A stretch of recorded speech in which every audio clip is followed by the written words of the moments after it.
হাত থেকে বাঁচিয়েছিল। কখন আপনাদের মনে আছে? রাজা দশরথ শঙ্করাসুরের সাথে যুদ্ধ করেছিল। তো শঙ্করাসুর রাজা দশরথকে এত বাণ মেরেছিল, রাজা দশরথের একেবারে ঘায়ে জর্জরিত হয়ে যায়। এখন মরে তখন মরে। তো একজন কবিরাজ এসে বললেন, এই ঘা ভালো হওয়ার একমাত্র উপায়, কেউ যদি খাওয়া ঘুম ত্যাগ করে 5 মিনিট অন্তর রাজা দশরথের ঘায়ে মলম দিতে থাকে, তবেই কিন্তু রাজা দশরথকে বাঁচানো যাবে। তো রাজা দশরথের এতগুলো রানী থাকতে এ কাজ করতে কেউ রাজি হল না। ভরতের মা কইকেয়ী বলল, এ কাজ আমি করব। তাই কইকেয়ী খাওয়া ঘুম ত্যাগ করে 5 মিনিট অন্তর রাজা দশরথের ঘায়ে মলম দিতে থাকে। সুস্থ হয়ে উঠল রাজা দশরথ। কইকেয়ী, তুমি আমার সেবা করার প্রতিদানে কি চাও? কইকেয়ী বলল, স্বামী কি চাইবো, মেয়েদের সবচাইতে বড় সম্পদ হলো স্বামী। তা আপনি তো আমার স্বামী, যদি কোনোদিন দরকার হয় চেয়ে নেব। এই কথাটা বলার মধ্যে কইকেয়ীর মনে কিন্তু কোনো বদবুদ্ধি ছিল না। এই একবার মৃত্যুর হাত থেকে বাঁচিয়েছে, মন্থরা মনে রেখেছে। আর একবার কি হয়েছে জানেন? রাজা দশরথে আঙুলে ফোড়া হয়েছে। ফোড়াটা পেকে আসছে কিন্তু ফাটছে না, অসহ্য যন্ত্রণা। রাজা দশরথ মরণাপন্ন হয়ে গেল। একজন কবিরাজ এসে বললেন, এই ফোড়া ফাটাবার একমাত্র উপায়, কোন রমণী যদি ফোড়াটিকে মুখের মধ্যে নেয়, মুখের গরম তাপটা পেলে তবেই ফোড়াটি ফাটবে। মনে রেখো, ফোড়াটির নাম বিষফোড়া। যদি মুখের মধ্যে ফেটে যায়, রমণী মারাও যেতে পারে। তো রাজা দশরথের এতগুলো রানী থাকতে এ কাজ করতে কেউ রাজি হলো না। ভরতের মা কইকেয়ী বলল, এ কাজ আমি করব, আগে আমার স্বামী, তারপর আমার অন্য কিছু। তাই কইকেয়ী বলল কি, রাজা দশরথে আঙুলের ফোড়াটিকে যেমন মুখের মধ্যে নিয়েছে, মুখের গরম তাপটা পেয়ে ফোড়াটা মুখের মধ্যে ফেটে গেল। মৃত্যুর হাত থেকে বাঁচল রাজা দশরথ। কইকেয়ী, তুমি আমাকে দুবার মৃত্যুর হাত থেকে বাঁচালে, বলো তুমি কি চাও? স্বামী, মেয়েদের সবচাইতে বড় সম্পদ স্বামী, আপনি তো আমার স্বামী, যদি দরকার হয় চেয়ে নেব। এই কথাটা বলার মধ্যে কইকেয়ীর মনে কোনো বদবুদ্ধি ছিল না। এই দুটো কথা মন্থরা মনে রেখেছে। তাই বলল, কইকেয়ী, তুমি রাজা দশরথকে দুবার মৃত্যুর হাত থেকে বাঁচিয়েছ, দুটো পাওনা তুমি চেয়ে নাও। কি চাইব? কেন? এক বলবে ভরতকে রাজা করতে হবে, 2 বলবে রামচন্দ্রকে 14 বছরের জন্য বনে পাঠাতে হবে। কি করে বলবো মন্থরা? শোনো, কালকে তো রামের অভিষেক, যা করবার তো রাত্রিবেলায় করতে হবে। রাত্রিবেলায় সমস্ত ঘরে আলো জ্বলবে, তোমার ঘরটা থাকে যাতে অন্ধকার। রাজা দশরথ ঘুরতে ঘুরতে এসে যখন দেখবে যে তোমার ঘরে আলো নেই, জানতে চাইবে যে আলো নেই কেন, তখন তুমি অভিমান করবে, তোমার গয়নাগাটিগুলো খুলে ফেলে দেবে। রাজা দশরথ যদি জানতে চাই অভিমানের কারণ কি, সেই সুযোগে দুটো পাওনা তুমি চেয়ে নেবে। এক বলবে ভরতকে রাজা করতে হবে, 2 বলবে রামচন্দ্রকে 14 বছরের জন্য বনে পাঠাতে হবে। এবার কালকেই রামের অভিষেক, সমস্ত ঘরে আলো জ্বলছে, কইকেয়ীর ঘর অন্ধকার। রাজা দশরথ ঘুরতে ঘুরতে, এ কি কইকেয়ী, তোমার ঘরে আলো নেই কেন? কইকেয়ী বলল, কথা বলবো না। কেন, কি হয়েছে? কইকেয়ী বলল, স্বামী, রাম যে রাজা হবে সে কথা আপনি কি আমার সঙ্গে একবারও আলোচনা করেছেন? রাজা দশরথ বলল, কইকেয়ী, আমি তো জানি যে আমার ইচ্ছাই তোমার ইচ্ছা, তুমি কি কিছু বলবে? কইকেয়ী বলল, স্বামী, আমি আপনাকে দুবার মৃত্যুর হাত থেকে বাঁচিয়েছি, দুটো পাওনা আমায় দিন। রাজা দশরথ বলল, এমন করে কেন বলছো, বলো তুমি কি চাও? স্বামী, এক ভরতকে রাজা করতে হবে, 2 রামচন্দ্রকে 14 বছরের জন্য বনে পাঠাতে হবে। কি করে বলবো? বলছে, শোনো, এক বলবে ভরতকে রাজা করতে হবে, 2 বলবে রামচন্দ্রকে 14 বছরের জন্য বনে পাঠাতে হবে। বলছে, যা করবার এখনই করতে হবে, কারণ কালকেই তো রামের অভিষেক। এবার সমস্ত ঘরে আলো জ্বলছে, কইকের ঘর অন্ধকার। রাজা দশরথ ঘুরতে ঘুরতে এসেছে, এবার বলছে ঠিক আছে কইকেই, তুমি কি চাইছো বলো তো আমাকে। বলছে এক ভরতকে রাজা করতে হবে, দুই রামচন্দ্রকে 14 পাঠাতে হবে। এই কথা শুনে রাজা দশরথ একেবারে অজ্ঞান হয়ে পড়ল।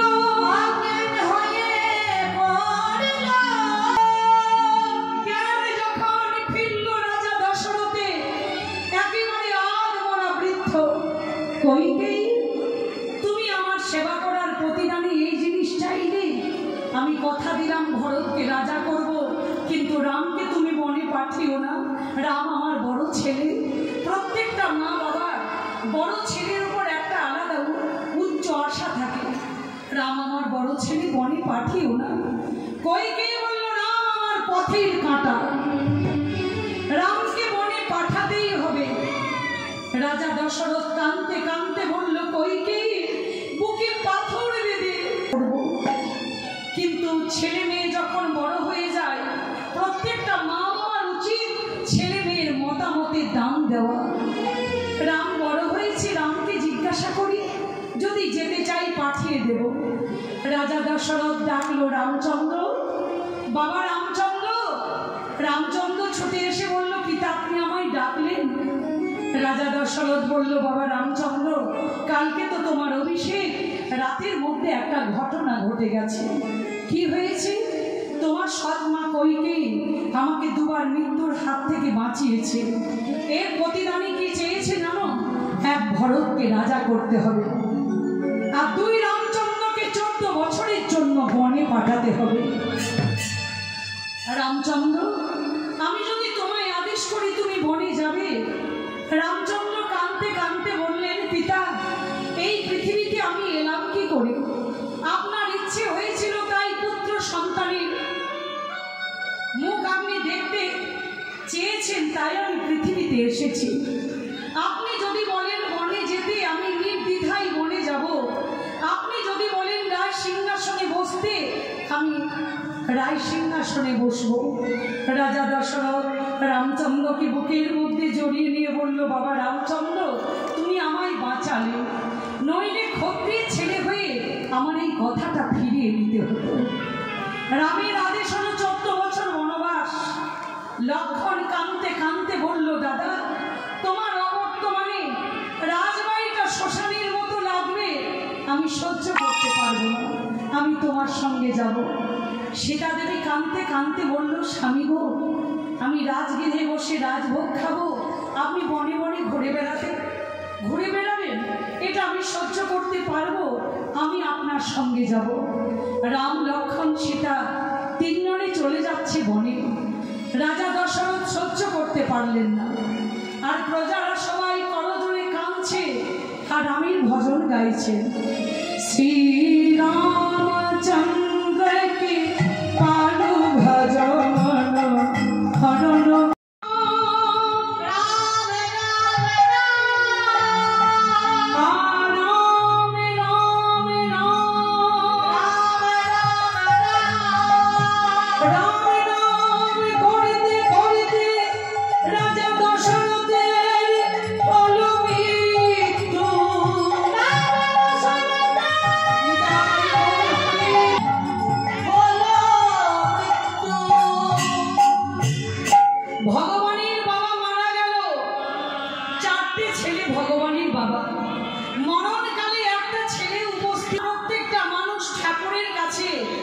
সবাই চাই প্রথম সন্তান যেন পুত্র হয়। কেন চাই বাবা? মরণকালে একটু মুখে জল পাওয়ার জন্য। তা ছেলে থাকলে কি মরণকালে মুখে জল পাবেন? আপনার কর্মটা যদি ভালো হয় তবেই তো মরণকালে জল পাবেন। ভগবানের বাবার কর্মটা কি ছিল?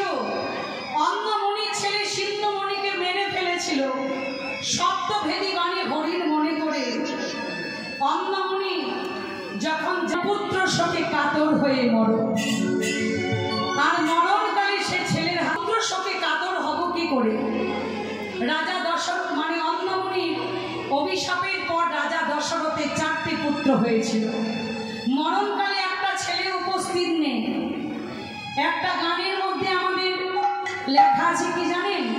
ওগো সাথী কেন চিতে বেটার বাপি হতে, বলো বেটা কি তোমায় করিবে সুখী, শত পুত্রের বাবা হয়ে রইল হাবা, ধৃত রাষ্ট্র তার প্রমাণ দেখো দেখি।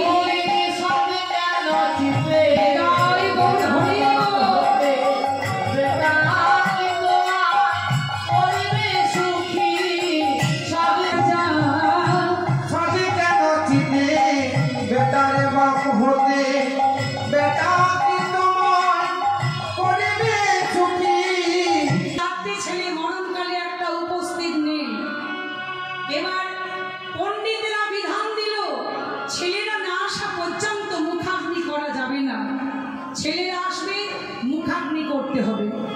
তার জন্য রাজা দশরথের শরীরটা যাতে পচে নষ্ট না হয়, ঘিয়ের মধ্যে ডুবিয়ে রাখতে হবে।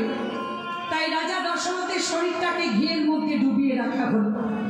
তা দেখবেন না, এই জগতে আমরা যখন কেউ ইহলোক ছেড়ে চলে যাই, আমরা কি করি? মানুষ যখন মারা যায় শরীরের মধ্যে গা ঘি মাখায়। কেন? শরীরটা যাতে পচে নষ্ট না হয়। এবার রাম লক্ষ্মণ তারা বনে, ভরত আর শত্রুঘ্ন মামার বাড়িতে। এবার ভরত আর শত্রুঘ্নকে মামার বাড়ি থেকে আনা হলো। ভরত এসে বলছে, কি এত বড় রাজবাড়িটা শ্মশানের মতো লাগছে কেন? আমার পিতা কোথায়? আমার দাদা রামচন্দ্র কোথায়? লক্ষ্মণকে দেখছি না, সীতা দেবীকে দেখছি না। একি একজন বলল, ভরত এই এত বড় রাজবাড়িটা তোমার শ্মশানের মতো লাগছে তো? এই শ্মশান হওয়ার কারণ তোমার মা। ভরত বলল, কেন? আমার মা কি করেছে? প্রজারা বলল, তোমার মা তোমার পিতাকে তোমার মৃত্যুর হাত থেকে বাঁচিয়েছে। এর প্রতিদানে কি চেয়েছে জানো? এক ভরতকে রাজা করতে হবে, 2 রামচন্দ্রকে 14 বছরের জন্য বনে পাঠাতে হবে। তাই রাম লক্ষ্মণ সীতা তারা গেছে বনে, আর পুত্র শোকে কাতর হয়ে তোমার পিতা মারা গেছে। ভরত চিৎকার করে কেঁদে উঠল, ছুটে গেল মায়ের কাছে। মা গো,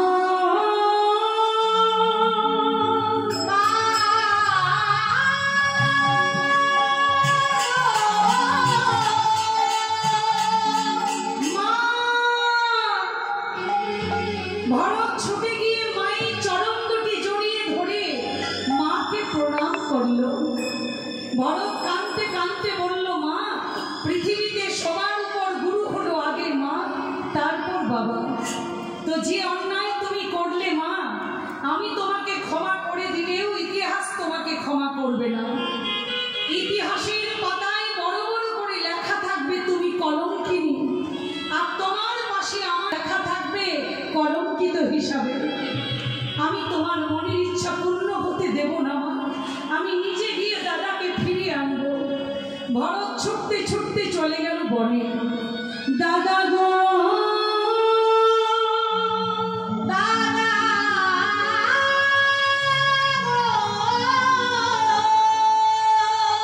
দাদা। রামচন্দ্র ভরতের গলার স্বর শুনে ছুটে এসে ভরতকে বুকের মধ্যে জড়িয়ে নিলেন। রামচন্দ্র বলল, ভরত তোকে দেখে আমার প্রাণটা জুড়িয়ে গেল। আমার মা কইকে ভালো আছে তো? আমার পিতা ভালো আছে তো?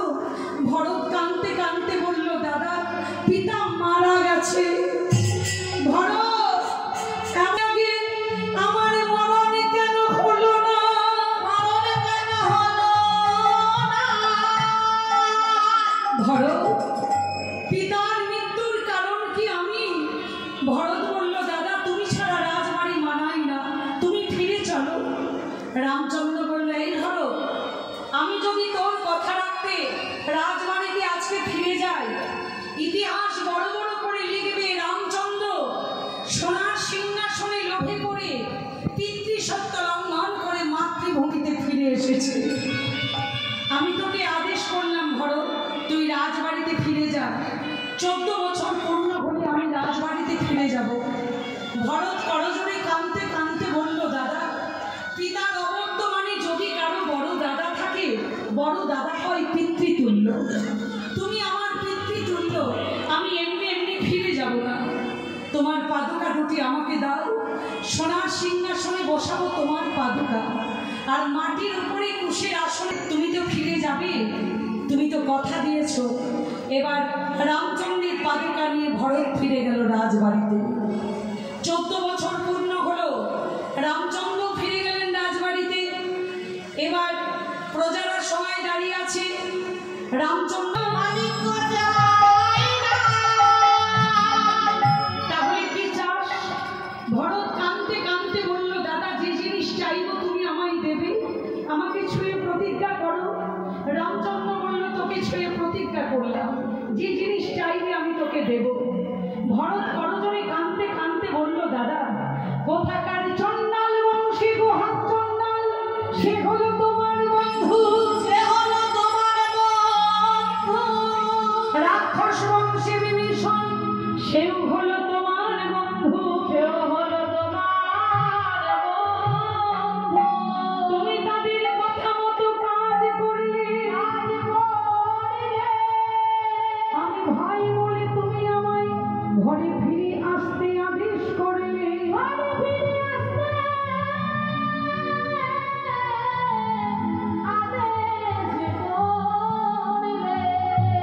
আমি ভাই না হয়ে যদি বন্ধু হতাম, জোর করে টেনে এনে এই সোনার সিংহাসনে আমি তোমায় বসিয়ে দিতাম, সোনার সিংহাসনে বসিয়ে দিতাম।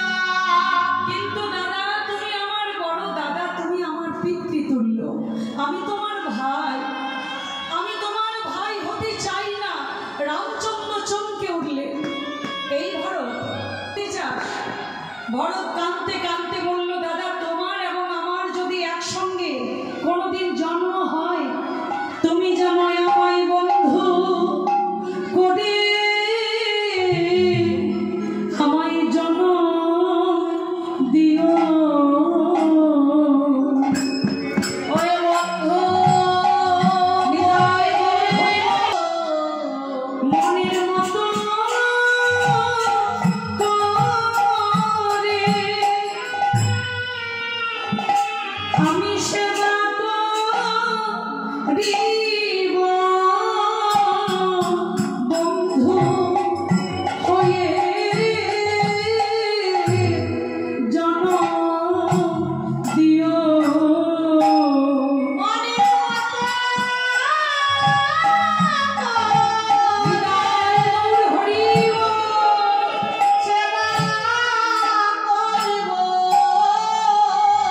বাধা দিলে আমি মানব না গো,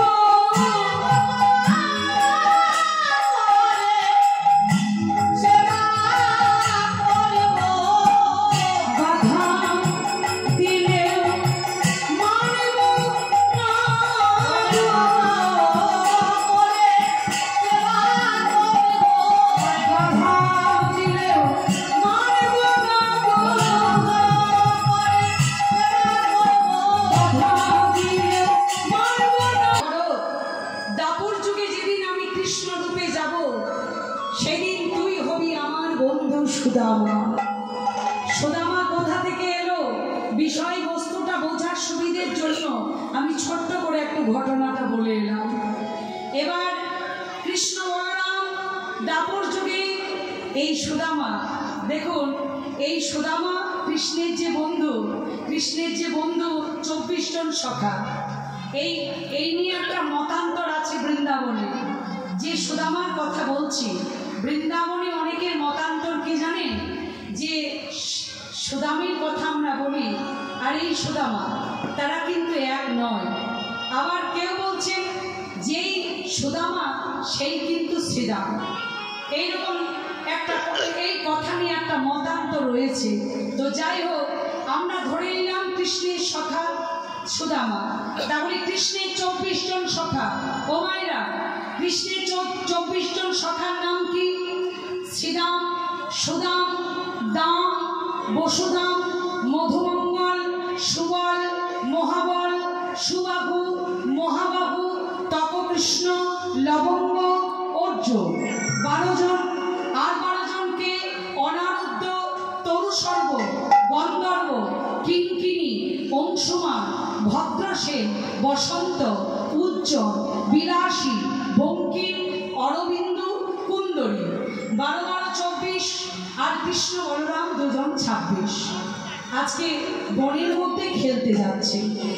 সুদামার মা রচনা দেবী সুদামাকে বলছে, এই সুদামা, বনের মধ্যে খেলতে যাচ্ছিস, এমন কোনো খেলা খেলবি না যে আমার কানাইয়ের কোনো কষ্ট হয়। কেমন? কারণ তুই যেমন আমার একটা ছেলে, কানাইও কিন্তু আমার একটা ছেলে। জামাই পদ খেলতে এবার সুদামার মা রচনা দেবী করেছে কি, আর এদিকে মানে রোহিণী বলরামের মা, বলরামের মা রোহিণী করলো কি, বলছে দেখ দেখ, সুদামার মাকে বলছে দেখ, গোপাল যখন বনে যাচ্ছিল, আজ আমি গোপালের বদলে নবনী দিতে ভুলে গেছি বলে গোপাল বনে যাচ্ছে, কিন্তু আমার পানি চাইছে না। এবার গোপাল বনে যাচ্ছে আর এক পা করে পিছন ফিরে চাইছে। মনে মনে চিন্তা করলো, রোহিণী দেবী, আমি তোমার বদন পানি চাইছি না বলে তুমি এমন কথা ভাবছো, তাই গোপাল আমার এক পা করে যাচ্ছে আর রচনা দেবীর দিকে চাইতে চাইতে যাচ্ছে।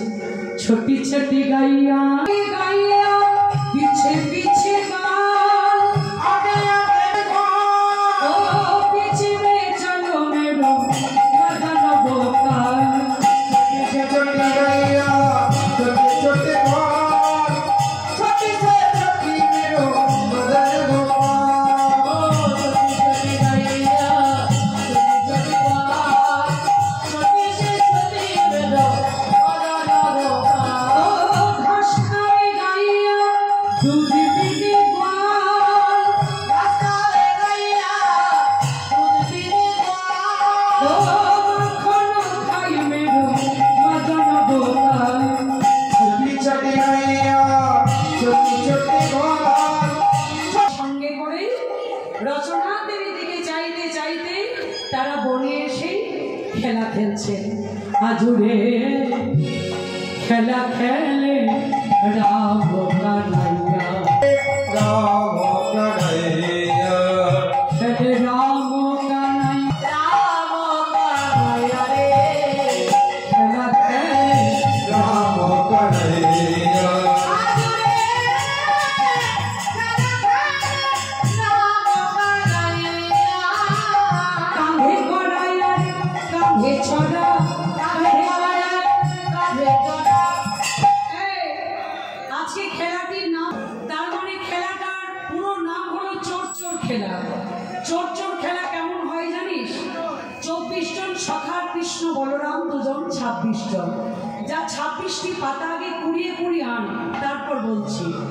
26টি পাতার মধ্যে একটা পাতা ফুটো কর, এবার পাতাগুলো এক জায়গায় চেপে ধর, তমুনা পুলি নিয়ে ঘুরে বেড়াবো, বুঝলি? এবার পাতাগুলো একটা একটা করে টেনে নে। বেশ, পেলি? তোরা পাতা পেয়েছিস? পেয়েছি। এই তোরা পেয়েছিস? পেয়েছি। এই শোন, আমার তোর পাতাটা দেখি। ও মা, তোর তো ভালো পাতা নেই, এই পাতা কোথায় পেলি? ও আচ্ছা, বাহ, খুব সুন্দর। এই সুমন, তোর পাতাটা দেখি। বাহ, খুব সুন্দর পাতা, কোথায় পেলি? ও আচ্ছা আচ্ছা, এই তোরা পেয়েছিস তো? হ্যাঁ। ও মা, সবাই যদি ভালো পাতা পেলি, তাহলে ছেঁড়া পাতাটা কে পেল? আরে কানাই, কি তুই তো এক এক করে সকলে পাতা দেখ। হ্যাঁ, একবার নিজের পাতাটা দেখ। ও ভুলে গিয়েছিলাম, যারা দেখছি কৃষ্ণ যখন অমনি দেখছি নিজের পাতাটি ফুটো, অমনি সুদামা বলছে, ওরে কানাই, ছেঁড়া পাতাটা শেষে তুই পেলি, তার মানে কানাই চোর। কৃষ্ণ বলছে, এই সুদামা, আমি চোর হলে তোদের খুব ভালো লাগে বল? সুদামা বলছে, কানাই, তুই বলেছিস ছেঁড়া পাতা যেই পাবে সেই হবে চোর, তার কাঁধে চড়ে আমরা যমুনা পুরী ঘুরে বেড়াবো, তাই কাঁধে কড়াই আর চড়া কাঁধে করে আর কাঁধে চড়া কাঁধে করে আর কাঁধে চড়া খেলা খেলে রে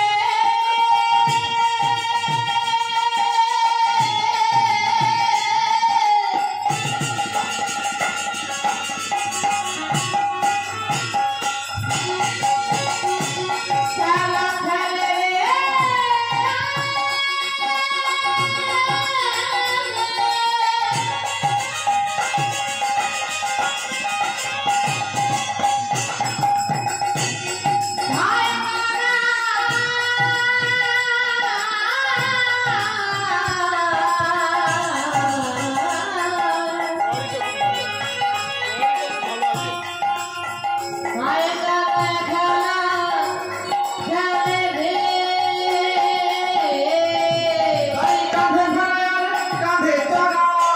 আনন্দের সীমা নাই খেলা খেলে রাম কানাইয়া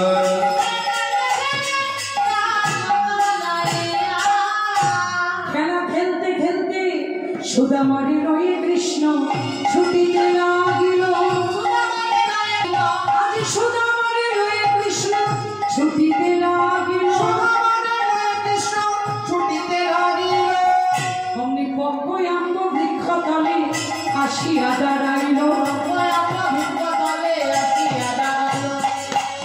সুদামাকে কাঁধে করে বইতে বইতে কানাই কোথায় এলো একেবারে আম বাগানে একেবারে যখন আম বাগানে এসেছে সুদামা বলল কানাই এত এত বাগান থাকতে আমাকে আম বাগানে আনলি তার মানে তোর কি খুব খিদে পেয়েছে কৃষ্ণ ঘাটতি নাড়া দিল বলছি সুদামা তুই এই পাশে একটা চরণ দিয়েছিস এই পাশে একটা এতে আমার অসুবিধে হচ্ছে এইভাবে বস কৃষ্ণ সুদামাকে কাঁধের মধ্যে চাপিয়ে সুদামার চরণ দুটি কৃষ্ণ এইভাবে বুকের মধ্যে জড়িয়ে রাখল সুদামা বলল কানাই আমি বললাম এত এত বাগান থাকতে আম বাগানে আনলি তার মানে তোর কি খুব খিদে পেয়েছে কৃষ্ণ ঘাটটি নাড়া দিলেন আর ঝরঝর করে কাঁদলেন কেন বাবা কৃষ্ণ কি খিদের জ্বালায় কাঁদল না মনে মনে চিন্তা করলেন এই জগতের কত কাঙাল ভক্ত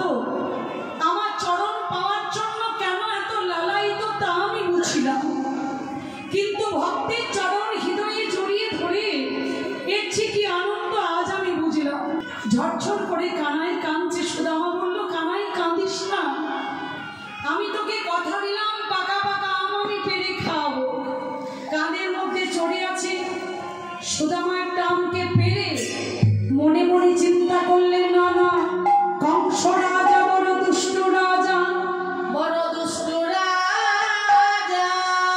কৃষ্ণকে মারবার জন্য পুতনার বুকে বিষ মাখিয়েছিল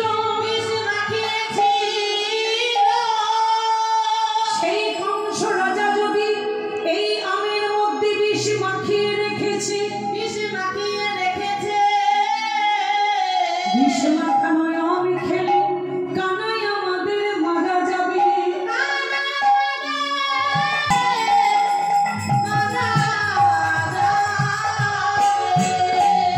কানাই যদি মারা যায় আমরা তো আর কানাইকে বাঁচাতে পারবো না আমরা যদি মারা যাই কানাই আমাদের বাঁচিয়ে দিতে পারবে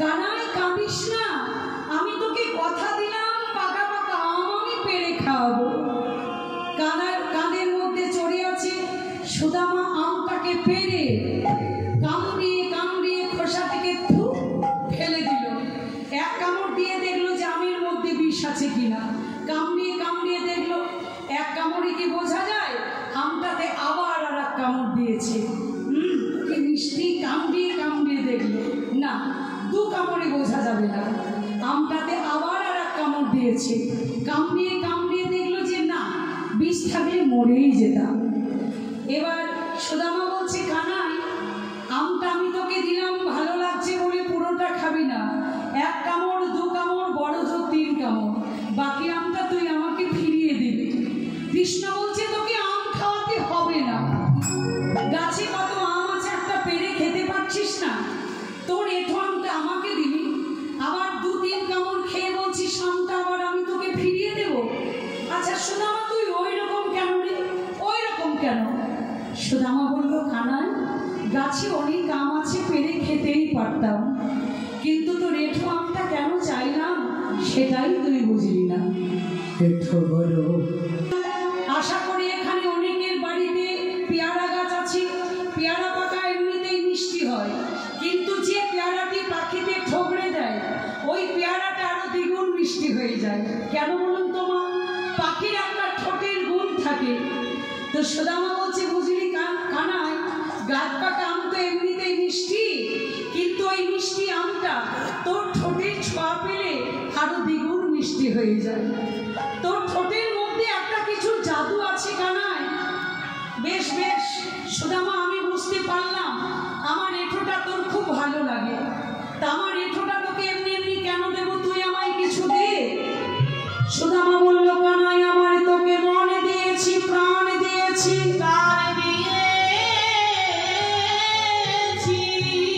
তবে শোন, আমার মা, আমি যখন তোর সঙ্গে এলাম না, এই বহুমূল্যের গলার হারটি আমার গলায় দিয়েছে। এই গলার হারটা না হয় আমি তোর, এই পদাবলিটা যিনি রচনা করলেন বৈষ্ণব পদকর্তা, কাঁদতে কাঁদতে বলল, সুদামা, তুমি কৃষ্ণের এঁঠো আম প্রসাদ রূপে পেয়ে তুমি আমের আঁটিটা ফেলে দিও না। কৃষ্ণের এঁঠো আম প্রসাদ রূপে পেয়ে আঁটিটা তুমি আমার অঞ্চলের মধ্যে দাও, কারণ আমি সেই আশাতে বসে আছি, সেই আশাতে বসে আছি, প্রসাদের পোড়া প্রসাদ পাবো বলে সেই আশাতে বসে আছি, পেলে জনম ধন্য হবে,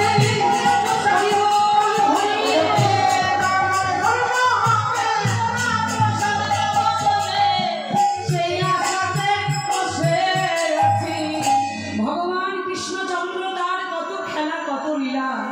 বহু বছর ধরে বৃন্দাবনে হলো মায়েরা, আজ থেকে নেমে এলো বৃন্দাবনে একটা দুঃখের দিন। দিনটা শুধু দুঃখের নয়, দিনটা ভয়ঙ্কর দিন। কৃষ্ণের মামার নাম হলো কংস। কংস মহারাজ একটা যজ্ঞের আয়োজন করলো। যজ্ঞটার নাম দিয়েছে ধনুর যজ্ঞ। লোকের কাছে কংস বলে বলে বেড়াচ্ছে, এই যে এই যজ্ঞটা আমি করব, এই যজ্ঞে তোমরা সবাই কৃষ্ণকে দেখতে পাবে। আসল ব্যাপারটা কি জানেন মায়েরা? কৃষ্ণকে মারবার পরিকল্পনা করলেন কৃষ্ণের মামা কংস। বোঝা গেল কি করে না, একটা চিঠির ভাষা। চিঠিতে কি লিখলেন? এই যজ্ঞে কৃষ্ণ আসবে, নন্দ মহারাজ আসবে, কৃষ্ণের 24 জন সখা আসবে, বৃন্দাবনের কোনো মহিলারা যেন না আসে। লিখে চিঠিটা দিয়ে অক্ষর হাতে দিয়ে অক্ষরকে রথ নিয়ে পাঠিয়ে দিল। অক্ষর গিয়ে কৃষ্ণকে চিঠিটা দিল। কৃষ্ণ চিঠি করে দেখল কি, যজ্ঞে কৃষ্ণ আসবে, নন্দ মহারাজ আসবে, কৃষ্ণের 24 জন সখা আসবে, বৃন্দাবনের কোনো মহিলারা যেন না আসে। চিঠি পড়বার সঙ্গে সঙ্গে কৃষ্ণ 24 জন সখাকে সঙ্গে নিলেন, নন্দ মহারাজকে সঙ্গে নিলেন, অক্ষরে রথে চড়ে বৃন্দাবন থেকে চলে এলেন মথুরা। মথুরাতে এসে কৃষ্ণ কালরূপে কংসকে ধ্বংস করলেন। উগ্রসেনকে বসিয়ে দিলেন সিংহাসনে। নন্দ মহারাজকে বললেন, পিতা, আমার কিন্তু আর কোনোদিন বৃন্দাবনে যাওয়া হবে না। নন্দ মহারাজ চমকে উঠলেন, কেন কৃষ্ণ?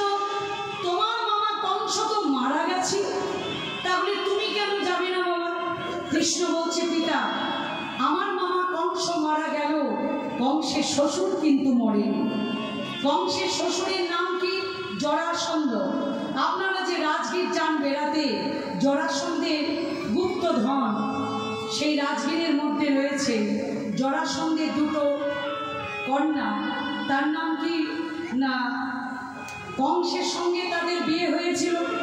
জরাসন্ধের দুটো মেয়ে হস্তি আর কান্তি কংসের সঙ্গে বিয়ে হলো। কংস মারা গেল মানে হস্তি কান্তি বিধবা হলো। বিধবা মেয়ে যদি মা বাবার চোখের সামনে ঘোরাফেরা করে, কোনো মা বাবার মনের অবস্থা কি ঠিক থাকতে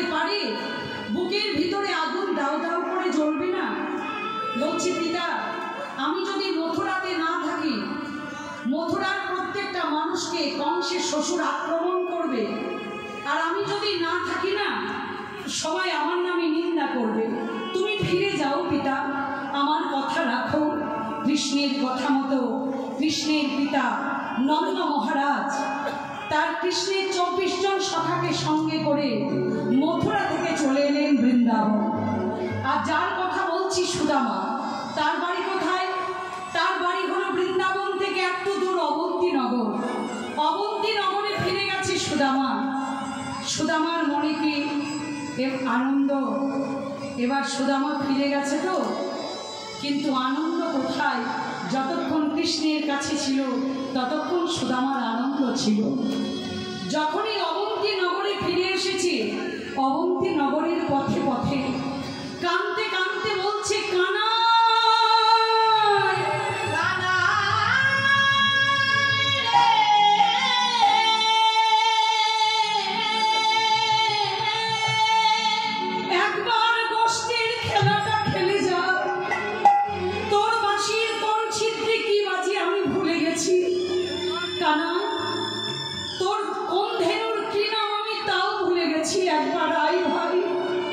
মথুরা থেকে যদি কোনো গরু আসছে, সুদামা ছুটে গিয়ে গরুর গলাটিকে জড়িয়ে ধরে বলল, গরু, আমার সখা কৃষ্ণ কেমন আছে তুমি বলতে পারো?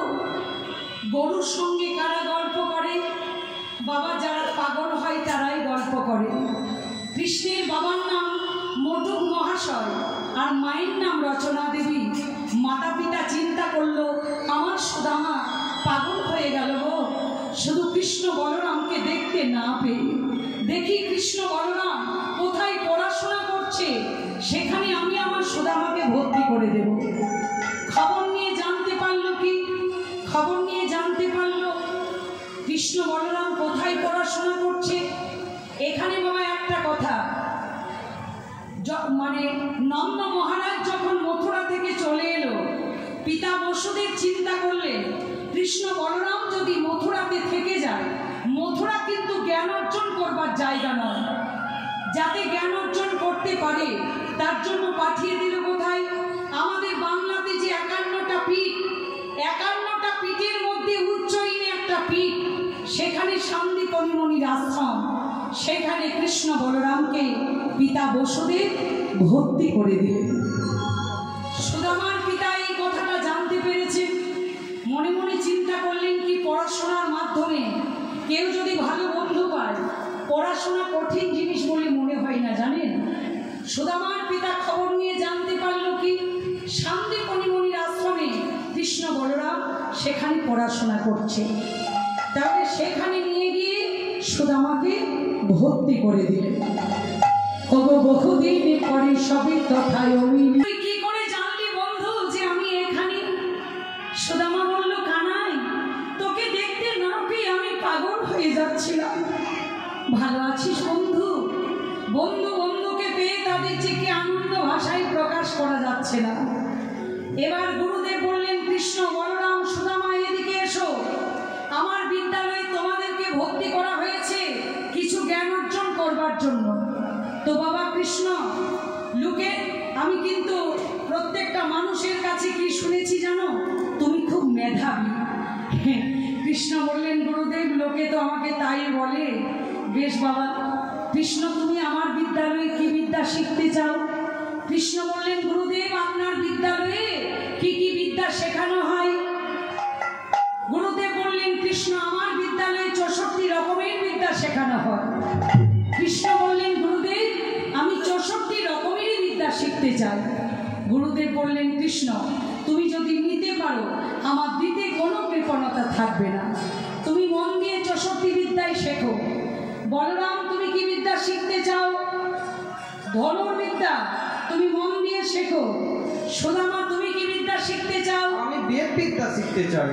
সুদামা, বেদ বিদ্যা শিখতে গেলে ব্রাহ্মণের ব্রাহ্মণত্ব অর্জন করতে হবে। জাতিতে ব্রাহ্মণ হোক চাই নাই হোক, যেমন স্বামী বিবেকানন্দ জাতিতে ব্রাহ্মণ ছিলেন না, কিন্তু ব্রাহ্মণদের কাঁধে যে পৈতেটার মধ্যে যে 9টি সুতো, 9টি সুতোর যে 9টি গুণ, তাকে বলা যায় ব্রাহ্মণের ব্রাহ্মণত্ব অর্জন। তাহলে ব্রাহ্মণদের কাঁধে বইতে তার 9টি সুতোর 9টি গুণ কি বাবা? সম, দম, তপ, শোচ, ক্ষান্তি, আর্যবর, বিবেচ্য, জ্ঞান, বিজ্ঞান। সম মানে ব্রাহ্মণদের সবসময় নিষ্ঠা ভাব থাকবে, দম মানে ইন্দ্রিয় সংযম হতে হবে, তপ মানে তপস্যা, ক্ষান্তি মানে ক্ষমা, আর্যবর মানে সরলতা, বিবেচ্য মানে বিশ্বাস, জ্ঞান মানে শাস্ত্রজ্ঞান, বিজ্ঞান মানে শাস্ত্রের অতি বিশেষ জ্ঞান। এই 9টি গুণ যার থাকবে তাকে বলা যায় ব্রাহ্মণের ব্রাহ্মণতা অর্জন। তো সুদামা, দেখো তুমি যে বেদ চর্চা করতে চাইছো, বেদের অপর নাম কি? বেদের অপর নাম হলো শ্রুতি। শ্রুতি কেন হলো? শুনে শুনে মুখস্থ করতে হয়। বেদ কিন্তু লিখে মুখস্থ করার বিষয় নয়। যেমন যীশু খ্রিস্টের বাইবেল মাত্র 2000 বছর আগেকার গ্রন্থ, মুসলিম ধর্মে কোরআন মাত্র 1500 বছর আগেকার গ্রন্থ, বেদ কম করে 5000 বছর আগেকার গ্রন্থ। সুদামা, যারা বেদ চর্চা করে 24 ঘন্টা তাদেরকে ঈশ্বরের সঙ্গে সম্পর্ক রাখতে হয়। এই জগতে ঈশ্বরকে ধরে রাখতে পারে কারা?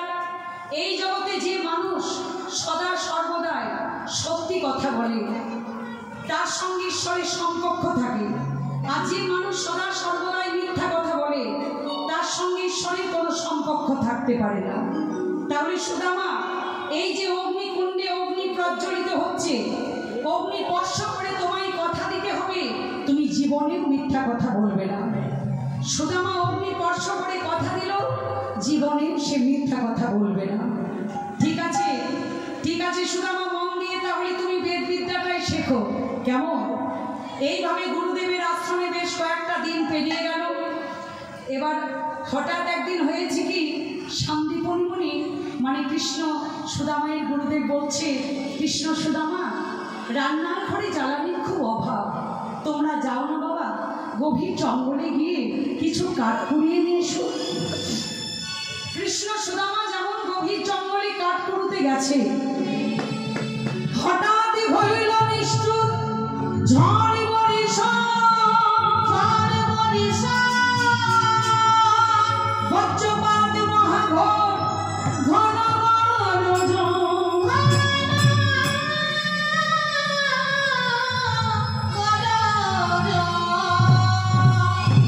অস্ত গেল দিবাকর, ঘরে অন্ধকার, 10টি কাছা দিল দামিনী সঞ্চার,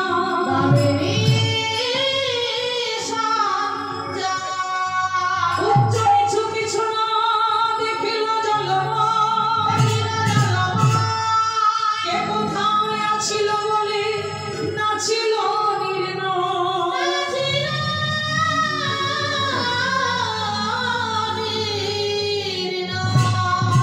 কৃষ্ণ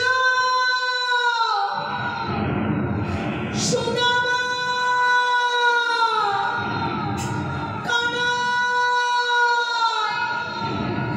সুদামা ছুটে গিয়ে কৃষ্ণকে বুকের মধ্যে জড়িয়ে নিয়েছে। বড় বড় গাছের ডাল ভেঙে সুদামার গায়ে পড়ছে, তবু কৃষ্ণকে বুকের মধ্যে জড়িয়ে রেখেছে। বড় বড় বরফের টুকরো পাথরের মতো সুদামার গায়ে পড়ছে, তবু কৃষ্ণকে বুকের মধ্যে জড়িয়ে রেখেছে। ঝড় থেমে গেল। কৃষ্ণ সুদামাকে বুকের মধ্যে জড়িয়ে নিয়ে বলল, সুদামা, তুই আমাকে এত ভালোবাসিস? সুদামা বলল, কানাই, বিশ্বাস করবি কিনা জানি না, নিজের প্রাণের চাইতে আমি তোকে বেশি ভালোবাসি।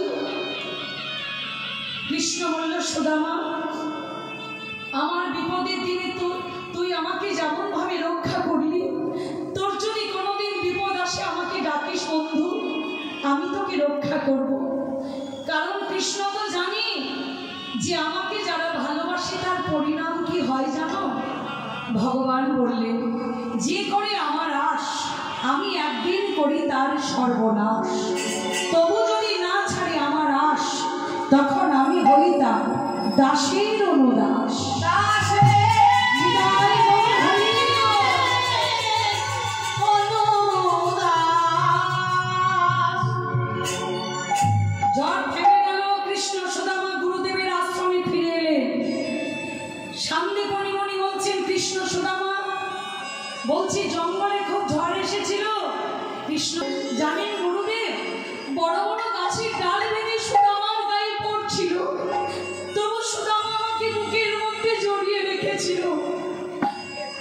গুরুদেব কাঁদলেন, কৃষ্ণ সুদামা, মুখের বন্ধুত্ব কাজ হয় না, প্রমাণ দিতে হয়। আমি পাঠালাম তোমাদেরকে, দেখলাম তোমরা দুজন দুজনকে কতখানি ভালোবাসো। তো আমার একটা কথা রাখবে কৃষ্ণ, তোমার বিপদের দিনে তোমার বন্ধু সুদামা তোমাকে যেমন ভাবে রক্ষা করলো, সুদামার যদি কোনোদিন বিপদ আসে তুমি যেন সুদামাকে দেখো। আজকে তোমাদের বিদ্যালয়ের শেষ দিন, আমি নিজের হাতে তোমাদের মাথাতে পরিয়ে দেব পাগড়ি। মায়েরা, এখনকার দিনে বিএ পাস এমএ পাস করলে যেমন একটা পাগড়ি দেয়া, এখনকার দিনে যেমন একটা সার্টিফিকেট দেওয়া হয়, আগেকার দিনে যদি কেউ কোনো বিদ্যার পারদর্শী হতো মাথাতে দেয়া হতো পাগড়ি। পাগড়ি দেখলে বোঝা যেত যে কে কোন বিদ্যার পারদর্শী। কৃষ্ণের মাথায় দিল 64 বিদ্যার পাগড়ি, বলরামের মাথায় দিল ধনুর্বিদ্যার পাগড়ি, সুদামার মাথায় দিল বেদ বিদ্যার পাগড়ি। সুদামা, মিথ্যা কথা বলো না, মিথ্যা কথা বললে বেদ ভুলে যাবে, যদি ভুলে যাও আমি কিন্তু আর শিখিয়ে দেব না, কেমন? এবার গুরুদেবের আশ্রম থেকে কৃষ্ণ বলরাম চলে গেলেন কোথায়? দ্বারকা। আর সুদামা কোথায় ফিরে গেছে? তার যেখানে বাড়ি অবন্তীনগর। এবার অবন্তীনগরে ফিরে গেছে সুদামার বাবার মনে কি আনন্দ। পাড়া প্রতিবেশী লোকের কাছে বলছে, এই যে বিজন বাবু, আমার সুদামা এসেছে, তুমি কি কিছু জানো? কিছু? আমার সুদামার মাথায় সামনে পরিমণির পরিয়ে দেওয়া পাগড়ি। তো বলছি, তোমার ছেলেটার সঙ্গে আমার ছেলেটার কি আর কোনোদিন তুলনা হবে? আজকে আমার খুব আনন্দের দিন, আমার ছেলেটা বেদ বিদ্যার পারদর্শী হয়েছে। কিন্তু মানুষের তো সব সুখ থাকে না মা, একটু দুঃখ কোথাও না কোথাও রয়েই যায়। আমার ছেলেটা যদি আজকে একটা বিয়ে দিতে পারতাম না, তাহলে আনন্দে আমার সংসারটা ভরে যেত। তা সবাইকে বলে রাখলাম, ভালো কন্যার সন্ধান যদি পাও তাহলে তোমরা কিন্তু আমাকে একটু বলো। তো পাড়া প্রতিবেশীর লোক খবর দেওয়া তো দূরের কথা, করলো কি, সুদামা পিতা মটুক মহাশয় সে তলে তলে খবর আনলো কি, সুশীলা নামেতে কন্যা রূপে গুণের সময়, মানে সুশীলার শিব ভক্ত করে জল ঢালে আর একটা করে বেল পাতা দিয়ে বলে, দেখো বাবা ভোলানাথ, আমার স্বামী যিনি হবে অর্থশালী হোক বা নাই হোক, যেন সত্যবাদী হোক, কারণ আমি সত্যকে খুব ভালোবাসি। ভগর সুশীলার শনে সুদাম, দেখো বাবা সুদামা, আমার মেয়েটার যেন কোনো কষ্ট না হয়, কেমন? তুমি দেখো। আচ্ছা মায়েরা, যে মেয়ের বিয়ে হয় সে মেয়ে কি চাইবে আপনাদের জানা আছে? যে মেয়ের বিয়ে হোক সে মেয়ে কিন্তু চাইবে আমার স্বামী যেন একটু নায়কের মতো দেখতে হয়, সবাই চাই মা। আবার দেখবেন কোনো যে মেয়ের বিয়ে হয় তার মা কি চাইবে? জামাই বাবাজি যেন একটু বেশ পয়সাওয়ালা হয়। আবার দেখবেন মা, যে মেয়ের বিয়ে হয় তার বাবা চাইবে জামাই বাবাজি যেন একটু শিক্ষিত হয়, শিক্ষার দাম কেউ দিতে পারে না। হয় তার আত্মীয় স্বজন পাড়া প্রতিবেশীর মানুষ কি চাইবে? ছেলে মেয়ে যেন একটু জাতের হয়। আর আত্মীয় স্বজনের বাইরে যারা আছে তারা কি চাইবে? যা হবে হোক বাবা, দেখার দরকার নেই, আমাদের খাওয়া দাওয়াটা ভালো হলেই ভালো। এবার সুশীলার সঙ্গে সুদামার বিয়ে হচ্ছে, লক্ষ্মী প্রতিমার মতো বউ ঘরে যাচ্ছে। মায়েরা উলুধ্বনি করবেন একটু, কেমন?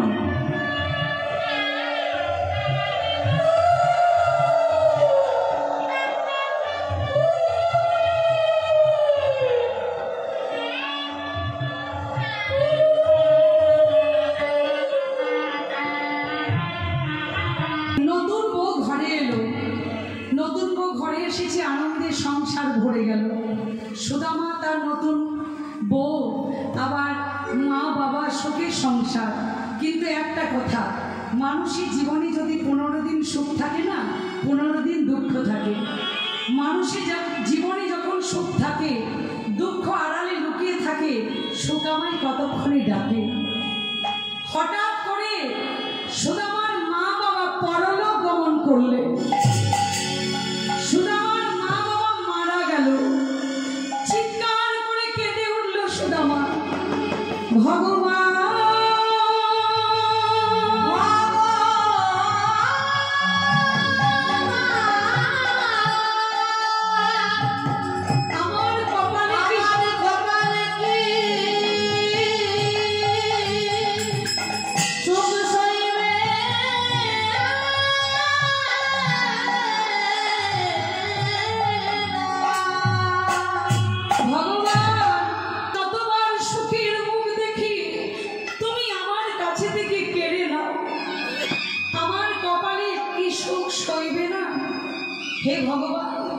মাথার উপরে মা বাবাকে তুমি কেড়ে নিলে, আমি যে সংসারের পটু নই।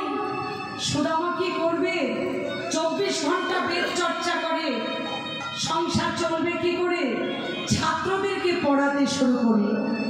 ছাত্ররা মাসের শেষে পয়সা দেয় না, সুদামা কারো কাছে চাইতেও পারে না।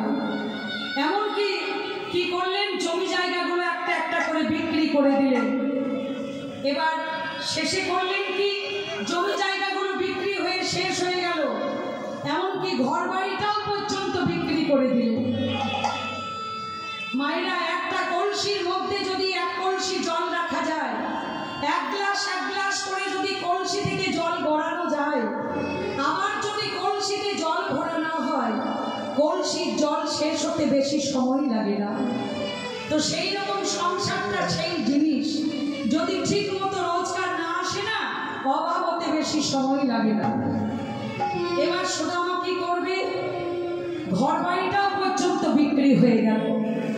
রাস্তার ধারে তাল পাতা কুটির করে সুশীলাকে নিয়ে বাস করতে লাগলো। সুদামা কাঁদতে কাঁদতে বলল, আবার কি খেলা, তুমি তোমার বাবার বাড়ি চলে যাও। সুশীলা বলল, স্বামী, আপনার সুখের দিনে পাশে রইলাম, দুঃখের দিনে আমি আমার স্বামীকে ছেড়ে চলে যাব? এটা কোনো মেয়েদের কর্তব্য? স্বামী, আপনার কষ্টটা কোন জায়গায় আমি বুঝতে পারছি।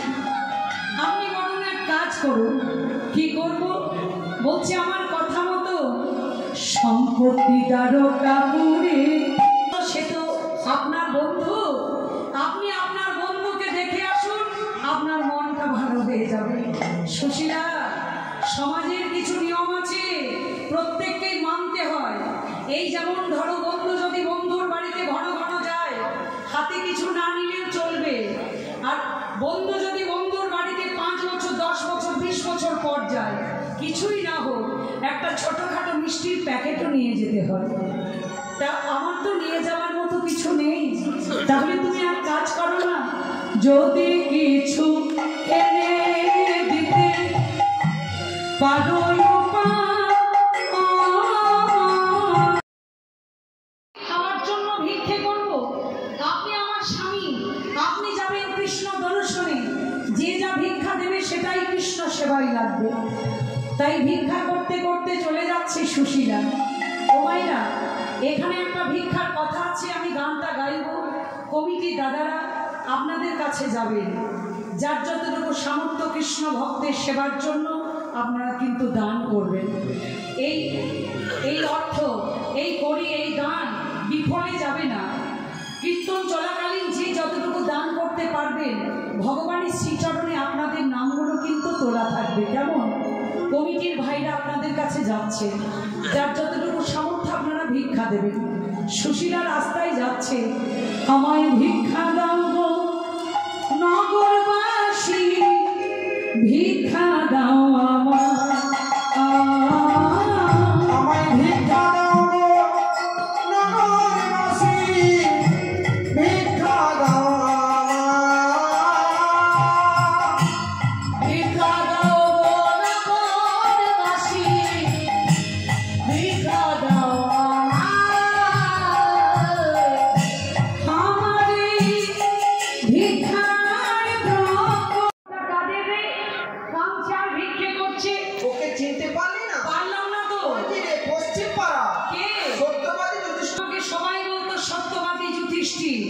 তার মানে সুদামার স্ত্রী। চিন্তা কর, সুদামা কিরকম ভিক্ষে করতে পাঠিয়েছে, লজ্জাও করে না? আমরা কথা বললে সুদামা কথা বলে না আমাদেরকে।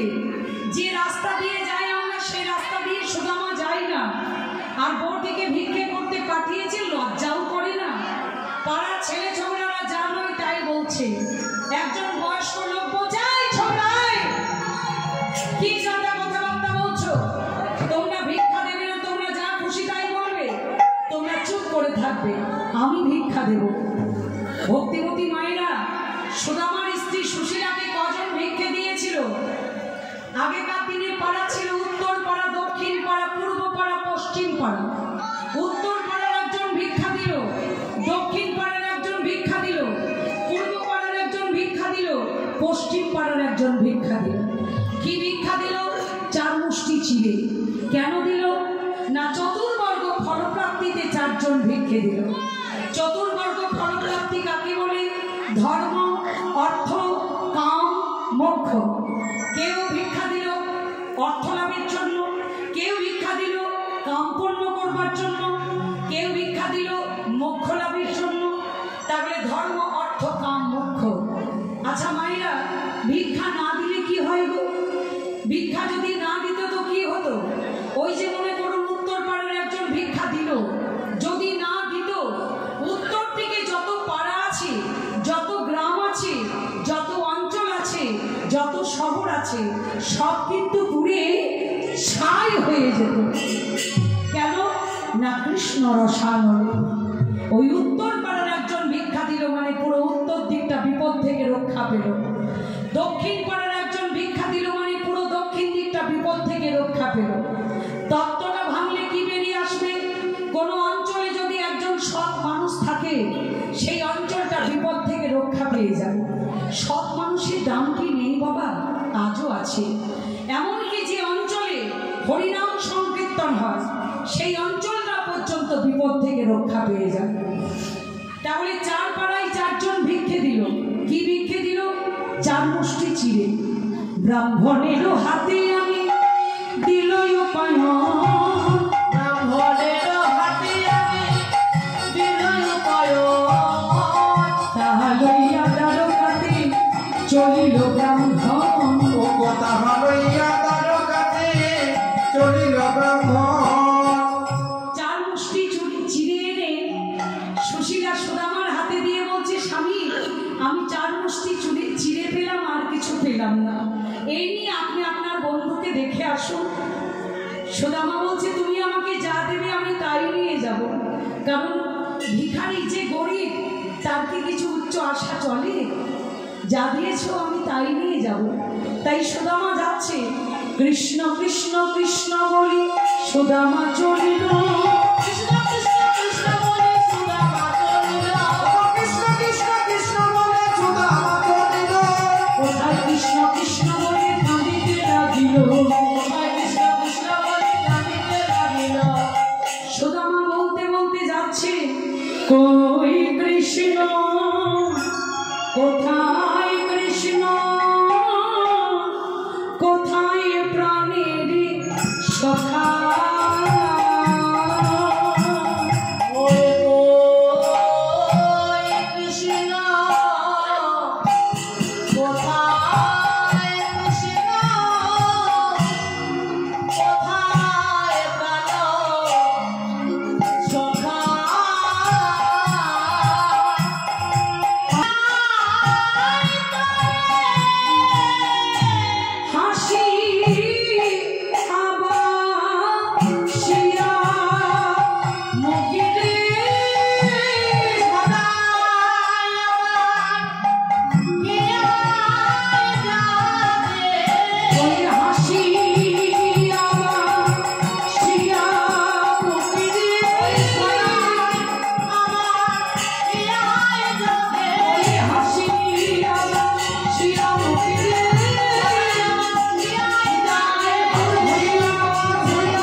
রাস্তায় যেতে যেতে সুদামা পায়ের মধ্যে একটা কাঁটা ফুটলো।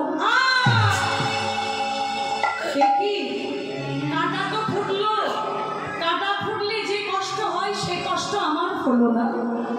তার মানে কৃষ্ণ কি আমার কষ্টটা কেড়ে নিল? কিন্তু কানাই তোর বদন আমার দেখা যায়। ছুটতে ছুটতে ছুটতে ছুটতে সুদামা একেবারে রাজ দরবারে চলে যাচ্ছে।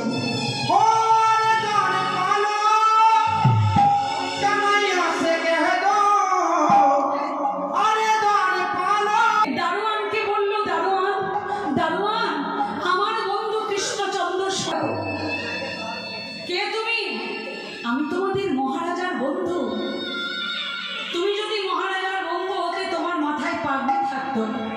তোমার মাথায় পাগড়ি নেই, তোমার বসনে পরনে ছেঁড়া কাপড়, মাথায় তেল জোটে না, তোমার লজ্জা করে না? তুমি আমাদের মহারাজার বন্ধু, ঘাট ধাক্কা দিয়ে বের করে দেবে। সুদামা কাঁদতে কাঁদতে বলল, একদিন আমার অনেক কিছুই ছিল, জানি না আজ আমি কেন পথের ভিখারি হলাম। আমার বন্ধু কৃষ্ণচন্দ্রর কাছে কিছু চাইতে আসিনি, একবার দেখা করিয়ে দাও। দারোয়ান তারা রক্ত মাংসের মানুষ, রক্ত মাংসের মানুষের মধ্যে একটা মায়া কাজ করবে। দারোয়ানদের মধ্যে একজন বলছে, ভিখারি যখন কাঁদছে ব্যাপার একটা কিছু আছে। এই ভিখারি তোমার কি নাম গো? আমার নাম সুদামা। সুদামা, এই তুই দড়ি নিয়ে বেঁধে রাখ, ততক্ষণ আমি আসছি।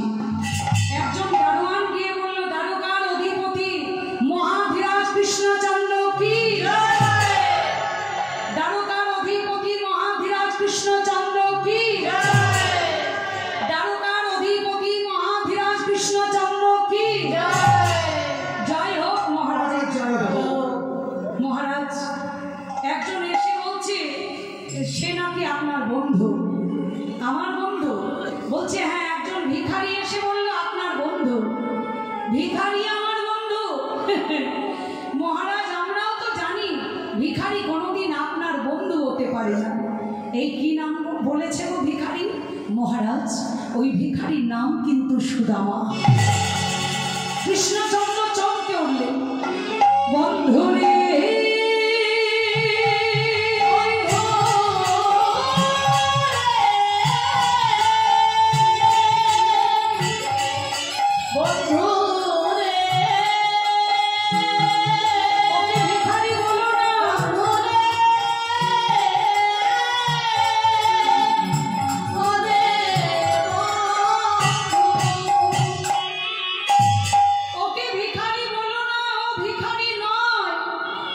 কৃষ্ণচন্দ্র সুদামার নাম শুনে ছুটে গিয়ে করলেন কি?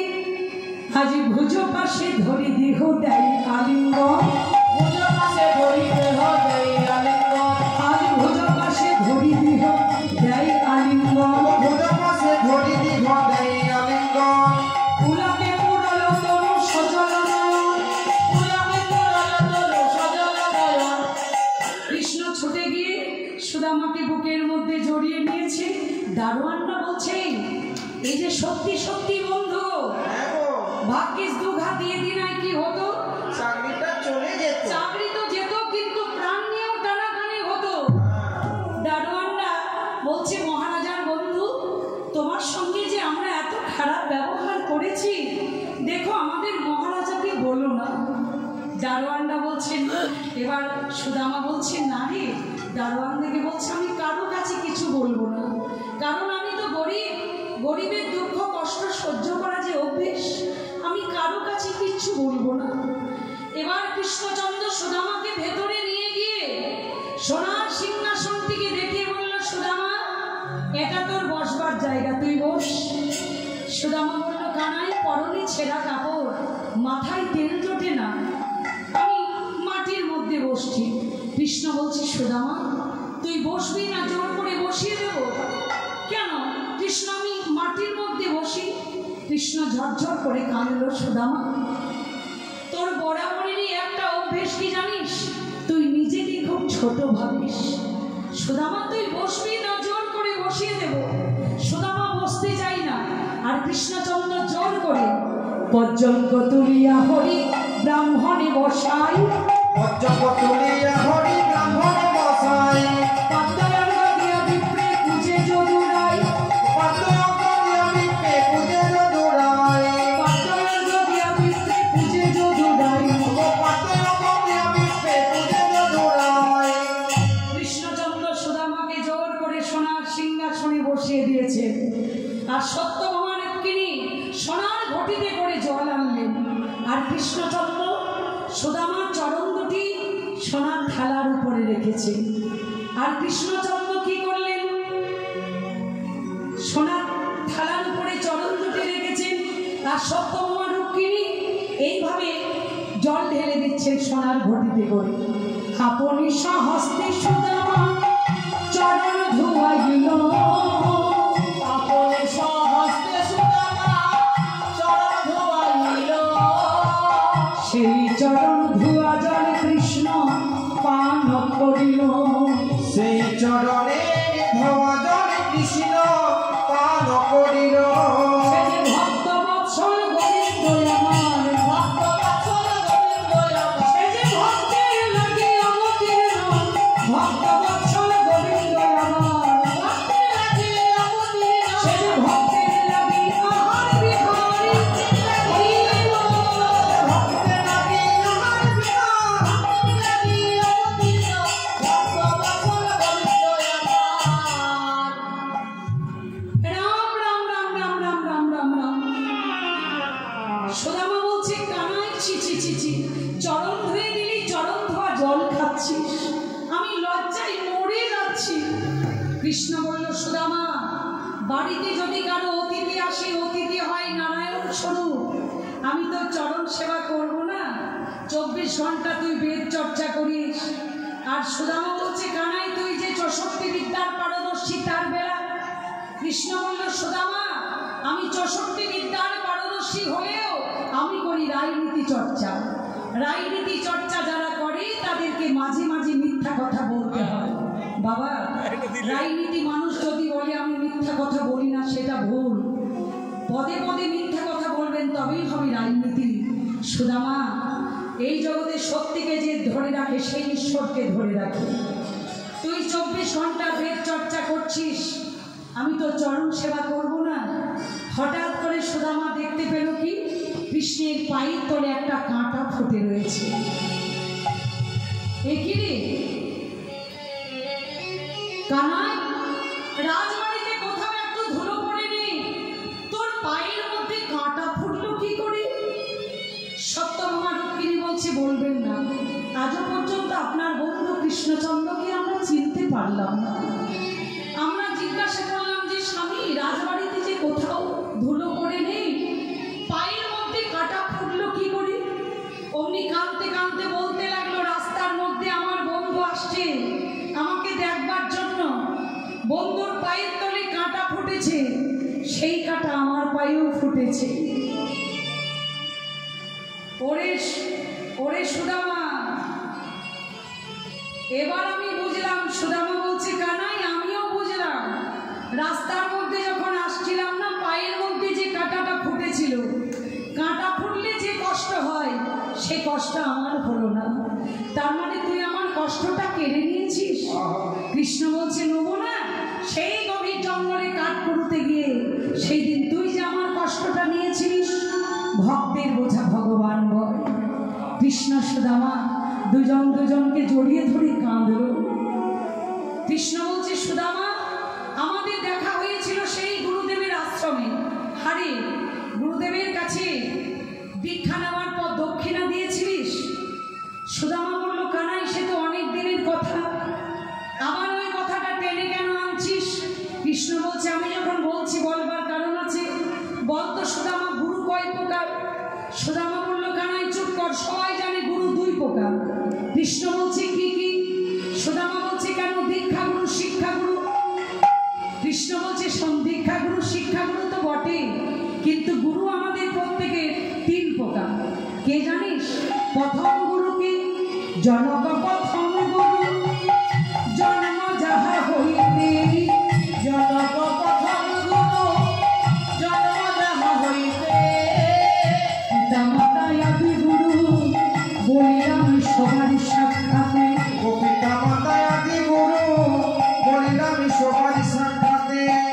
সবার উপর গুরুকে কৃষ্ণ বললেন, সুদামা, সবার উপর গুরু হলো আগে মা, তারপর বাবা। মা বাবা যদি আদি গুরু হয়, এখনকার দিনে কি ঘটনা ঘটছে মায়েরা দেখবেন, মা বাবার বয়স হয়ে যাচ্ছে, ছেলের মেয়েরা মা বাবাকে বৃদ্ধাশ্রমে ভর্তি করে দিচ্ছে। আমার ছেলেটা গুরুদেবের কাছে দীক্ষাও নিচ্ছে, মোটা মোটা মিষ্টির প্যাকেট নিয়ে গুরুদেবের বাড়িতে ভালোই যাওয়া আসা করছে। ছেলেটা মনে করলো আমি পুণ্য করছি। ভগবান বললেন, তুমি পুণ্য নয়, তুমি পাপ করছ। মা বাবাকে বাদ দিয়ে অন্য জায়গায় ভক্তি দেখানো তোমার কোনো মানেই হয় না। মা বাবা যদি আদিগুরু হন, এর দক্ষিণা কি? মা বাবাকে যোগ্য সম্মান দেওয়া। আর দ্বিতীয় গুরু কে জানিস সুদামা? দীক্ষাগুরু, শিক্ষাগুরু। দীক্ষাগুরু কাকে বলে? মন্ত্রময় মূর্তিটি নীতি হৃদয়ের মধ্যে যিনি প্রতিষ্ঠা করে দেন তিনি দীক্ষাগুরু। আর শিক্ষাগুরুকে চলার পথে যিনি আমাদের শিক্ষা দেন তিনি শিক্ষাগুরু। আর তৃতীয় গুরু কে জানিস সুদামা? তৃতীয় রূপে গুরু অন্তরে জানে ভগবান। তৃতীয় রূপে গুরু অন্তরে জানে ভগবান। তিন প্রকার গুরু আমি করিলাম বর্ণ। তিন প্রকার গুরু আমি। হ্যাঁ, নখের কোণে একটু লেগে আছে। হ্যাঁ, তাহলে তুমি আ করো। নখের প্রসাদে ছিল বদনেতে দিল। প্রসাদে ভোলানাথে নাচিতে লাগিল। নাচে আমার ভোলা,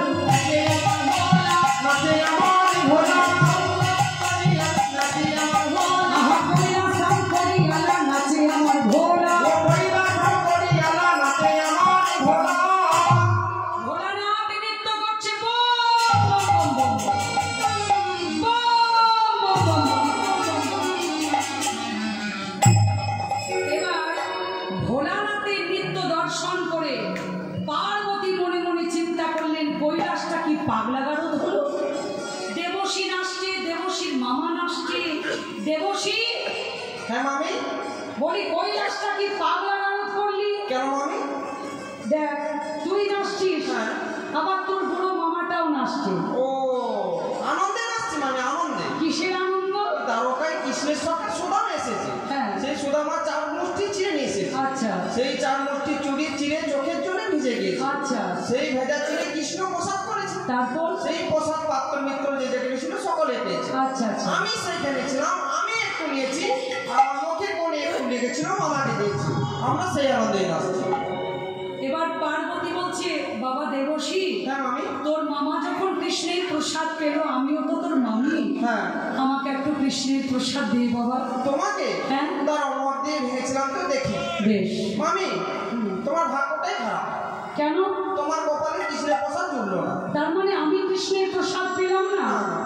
বেশ, আমিও প্রতিজ্ঞা করলাম, আমি যখন কৃষ্ণের প্রসাদ পেলাম না, দাপর যুগে কৃষ্ণ, কলি যুগে পুরী ধামে যেদিন জগন্নাথ রূপে যাবে, সেই জগন্নাথের মহাপ্রসাদ আমি পুরী ধামে গিয়ে বিমলার নাম ধরে আমি দাঁড়ে দাঁড়ে বিলাবো, দাঁড়ে দাঁড়ে বিলাবো, গাড়ে গাড়ে বিলাবো, জগন্নাথের মহাপ্রসাদ দাঁড়ে দাঁড়ে বিলাবো। আহা বিমলার নাম ধরে,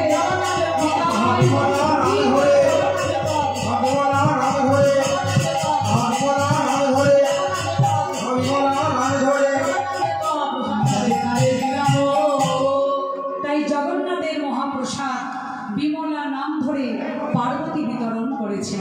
মায়েরা, এখনো সেই কথা পুরীতে কিন্তু প্রচলন রয়েছে, জগন্নাথের মহাপ্রসাদ আজও কিন্তু বিতরণ করা হয়। এবার সুদামা বলছে কানাই, তোর কাছে আজ আমার অনেকগুলো দিন আসা হয়ে গেছে, এবার কিন্তু আমি আসছি। সে কি রে, এর মধ্যেই চলে যাবি? আচ্ছা, আমার তো কিছু জানা হলো না। আরে সুদামা, বলছি তুই সংসার করেছিস? এই কানাই, তোকে দেখতে এসেছি সে তো আমার স্ত্রীর জন্য। বলছে আরে সুদামা, মনের মতো তোর স্ত্রী হয়েছে, মনের মতো যদি স্বামী স্ত্রী না হয় দেখবেন বাবার সংসারটা বেশি দিন টেকে না। তো সুদামা বলছে কানাই, আমার স্ত্রী শিব ভক্ত, প্রত্যেক দিন শিবের মাথায় জল ঢালে, একটা করে বেলপাতা দিয়ে বলে দেখো বাবা ভোলানাথ, আমার স্বামী অর্থশালী হোক বা নাই হোক যেন সত্যবাদী হন। তাই আরে তোর বিয়েতে সুদামা আমাকে তো একবার বলতে পারতিস, একবার নিমন্ত্রণ করা তোর উচিত ছিল না? সুদামা বলছে কানাই, আমার ভুল হয়ে গেছে, কিন্তু কানাই আমি তো একজনকে বিয়ে করেছি, নিমন্ত্রণ করতে তোকে ভুলে গেছি, কিন্তু তুই যে 16,108 জনকে বিয়ে করেছিস, কই তুই তো আমাকে একবার নিমন্ত্রণ করলি না। আমরা বলি মা কৃষ্ণ বড় চালাক চতুর, কিন্তু যে জন কৃষ্ণ ভজে কৃষ্ণের চাইতে সে আরো বেশি চতুর হয়। ভগবানের স্ত্রী সংখ্যা কত?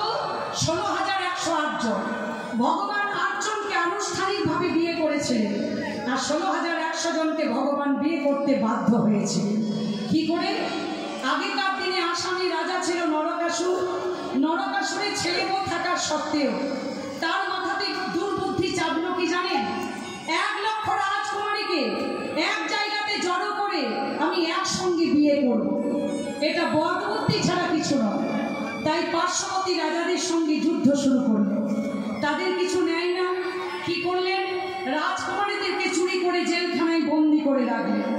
হলো কতজন? 16,100 জন। 1 লক্ষ হবে তবেই সে বিয়ে করবে। 16,100 জন রাজকুমারী জেলখানায় বসে কৃষ্ণকে চিঠি লিখল, হে কৃষ্ণ, আমরা নরকাসুরের জেলখানায় বন্দী হয়ে আছি, তুমি তো জগতের উদ্ধারকারী, তুমি এই নরকাসুরের জেলখানা থেকে বন্দী রক্ষা করো আমাদেরকে। এই চিঠিটা কৃষ্ণের কাছে পৌঁছে গেল। কৃষ্ণ চিঠি পড়ে নরকাসুরের কাছে এলেন। নরকাসুরকে বলল, তুমি রাজকুমারীদেরকে ছেড়ে দাও। নরকাসুর ছাড়ল না। একটা কথা জেনে রাখবে, ভক্ত যদি ভগবানের জন্য কিছু করতে পারে, ভগবান ভক্তকে রক্ষা করবেই করবে। তাই করল কি? নরকাসুর যখন ছেড়ে দিল না, কি করল না, ভগবান নরকাসুরকে একেবারে প্রাণে শেষ করে দিল। তার ছেলে ভগদত্তকে রাজা করে দিল। ভগদত্তকে বলল, শোনো ভগদত্ত, তোমার বাবার দুর্বুদ্ধির জন্য তোমার বাবাকে আমি মারতে বাধ্য হয়েছি, তুমি রাজকুমারীদেরকে ছেড়ে দাও। তাই ভগদত্ত রাজকুমারীদেরকে ছেড়ে দিল। 16,100 জন রাজকুমারী ভগবানের চরণ দুটি জড়িয়ে ধরে কাঁদতে লাগলো, হে কৃষ্ণ, আমাদের জীবনে হবে না শ্বশুর বাড়ি, জীবনে হবে না বাবার বাড়ি, কোনো রাজপুত্র আমাদেরকে বিয়ে করতে চাইবে না। সবাই বলবে এরা নরকাসুরের জেলখানায় বন্দী হয়েছিল, একমাত্র আমাদের উপায় ব্রহ্মপুত্র নদীর চলে আমরা ঝাঁপ দিয়ে মরব। ভগবান বললেন, কি তোমরা আত্মহত্যা করবে? আত্মহত্যা করা মহাপাপ, তোমাদেরকে আত্মহত্যা করার দরকার নেই, তোমাদের প্রত্যেকে নিজের স্ত্রীর মর্যাদা দিয়ে আমি দ্বারকাতে নিয়ে যাব। ভগবান 16,100 জনকে বিয়ে করতে বাধ্য হলেন, আর 8 জনকে ভগবান আনুষ্ঠানিকভাবে বিয়ে করেছিলেন। তাহলে ভগবানের স্ত্রী সংখ্যা 16,108 জন। তা এবার কৃষ্ণ চতুরের শিরোমণি বলছে, এই সুদামা, একবার যদি কেউ ভুল করে লোকে সেটাকে ভুল বলে, 1000 বার যদি লোকে ভুল করে লোকে সেটাকেও ভুল বলে, তুইও ভুল করেছিস, আমিও ভুল করেছি, প্রসঙ্গটা বাদ দিয়ে দে। সুদামা বলল, কানা, আর আমাকে আটকে রাখিস না, এবার আমি আসি। কৃষ্ণ বলছে, সুদামা, মাঝে মাঝে এইভাবেই বন্ধুকে যেন দেখে যাস। কৃষ্ণের কাছে বিদায় নিয়ে সুদামা চলে যাচ্ছে। প্রেম মৈত্রী বন্ধু